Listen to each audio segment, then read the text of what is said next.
It is significant that we're learning, again, from these recent disclosures, that there does seem to have been an active effort, a planned effort, not a spontaneous surprise, that it wasn't a spontaneous surprise that the crowd that Trump had rallied at the Ellipse moved to the U.S. Capitol. Obviously, we'd heard Trump call for that during his speech. That was portrayed as an ad-libbed moment, as a surprise, including by Mark Meadows when he wrote his memoir about that. We're now seeing evidence that it wasn't a surprise, that it wasn't an ad-lib, and that there was at least some planning, both involving the White House and numerous members of Congress, about the desirability of getting the crowd to converge on the Capitol building that day. Is that important? Is that just logistics, or is that important in terms of the overall issue of culpability here?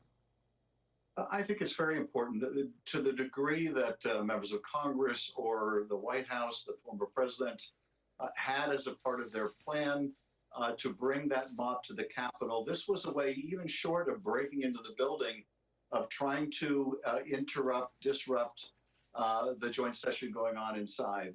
And particularly if there were members in the administration who understood that there would be the participation of these violent, racist, white nationalist groups, I think that raises the culpability of those involved.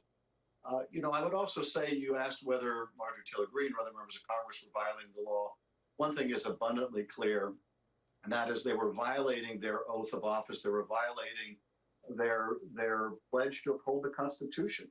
If you have members of Congress essentially suggesting the president declare martial law to overturn the election, I can't imagine more flagrant violation of their sworn oath to defend the Constitution. Sadly, that's not disqualifying in today's GOP any more than Kevin McCarthy's lies. Evidently, what disqualifies you in today's GOP is if you do uphold your oath and if you are willing to tell the truth. That puts you on a track outside of Kevin McCarthy and Donald Trump's GOP.